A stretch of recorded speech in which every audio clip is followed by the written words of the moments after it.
I got so much motherfucking design on right now. Break it down, bring it back, make it clap. I got 3 old thoughts, new block, wear that thing. Bitches on my line, and you know. Assalamualaikum warahmatullahi wabarakatuh. Halo, perkenalkan nama saya Mary Rahmadani.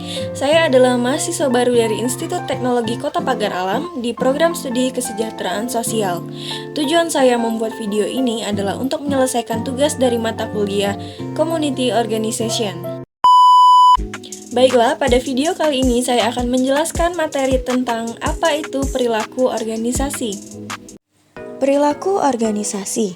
Sebelum kita mengenal apa itu perilaku organisasi, kita akan mengenal lebih dahulu apa itu perilaku. Perilaku merupakan seperangkat perbuatan atau tindakan seseorang dalam melakukan respon terhadap sesuatu dan kemudian dijadikan kebiasaan karena adanya nilai yang diyakini. Dan apa itu organisasi? Menurut Chester E. Barnard, organisasi adalah sistem kerjasama antara dua orang atau lebih. Nah, menurut James D. Money, organisasi adalah setiap bentuk kerjasama untuk pencapaian tujuan bersama. Lalu, Nawawi menyatakan pendapatnya tentang pengertian organisasi dari dua segi, yaitu pengertian secara statis dan pengertian secara dinamis. Pengertian organisasi dari segi statis, organisasi adalah wadah berhimpun sejumlah manusia karena memiliki kepentingan yang sama. Statis dalam arti bahwa setiap organisasi memiliki struktur yang cenderung tidak berubah-ubah, di samping itu posisi, status, dan jabatan juga cenderung permanen. Kemudian, pengertian organisasi dari segi dinamis yaitu proses kerjasama sejumlah manusia untuk mencapai tujuan bersama. Dinamis dalam arti bahwa kerjasama berlangsung secara berkelanjutan atau proses yang selalu mungkin menjadi lebih efektif dan efisien. Sebaliknya, juga semakin kurang efektif dan efisien. Di samping itu, interaksi antara manusia di dalam organisasi tidak pernah sama dari waktu ke waktu. Nah, dari pengertian organisasi yang telah diuraikan tadi, perilaku organisasi pada dasarnya memiliki 4 unsur pokok, yaitu yang pertama adalah manusia. Unsur ini dari segi jumlah terdiri dari 2 orang atau lebih. Yang kedua adalah filsafat. Manusia yang menghimpun diri dalam organisasi dengan hakikat kemanusiaannya menjalani kehidupan bersama berdasarkan filsafat yang sama sehingga memungkinkan terwujudnya kerjasama.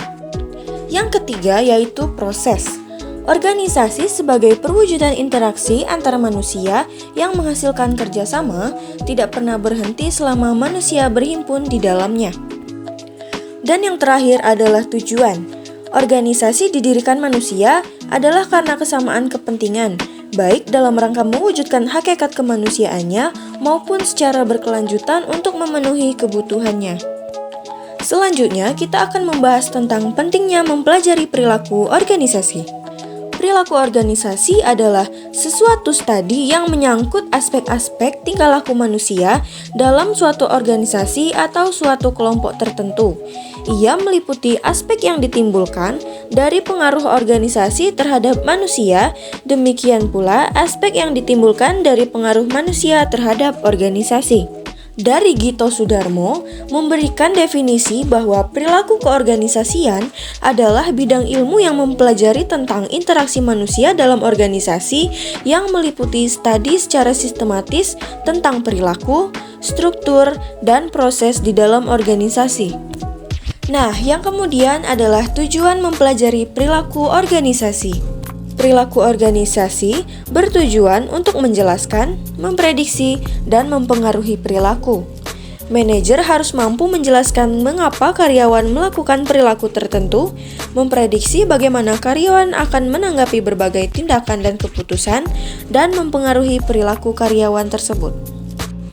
Menurut Robbins, tahun 2002, tujuan perilaku organisasi pada dasarnya ada 3, yaitu yang pertama adalah menjelaskan. Berarti, kajian perilaku organisasi berupaya mengetahui faktor-faktor penyebab perilaku seseorang atau kelompok. Penjelasan fenomena dalam manajemen merupakan hal yang penting karena membantu para manajer atau pemimpin tim dalam melakukan sasaran kelompok tim. Yang kedua adalah meramalkan. Berarti, perilaku organisasi membantu memprediksi kejadian organisasi pada masa mendatang. Pengetahuan terhadap faktor-faktor penyebab munculnya perilaku individu atau kelompok membantu manajer meramalkan akibat-akibat dari suatu program atau kebijakan organisasi. Poin yang terakhir adalah mengendalikan. Berarti bahwa perilaku organisasi menawarkan berbagai strategi dalam mengarahkan perilaku individu atau kelompok. Berbagai strategi kepemimpinan, motivasi, dan pengembangan tim kerja yang efektif merupakan contoh-contoh dalam mengarahkan perilaku individu atau kelompok. Itulah tadi penjelasan yang bisa saya sampaikan.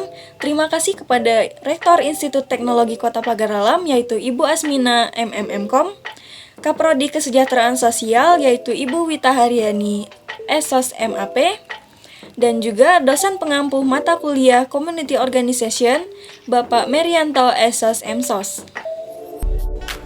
Untuk kamu yang masih bingung memilih jurusan untuk masuk kuliah nanti, dan kamu memiliki ketertarikan di bidang sosial, ayo join ke kampus kami di Institut Teknologi Kota Pagar Alam, khususnya di program studi kesejahteraan sosial. Karena di kesejahteraan sosial ini kita bisa langsung terjun ke masyarakat dan memiliki prospek kerja yang sangat luas.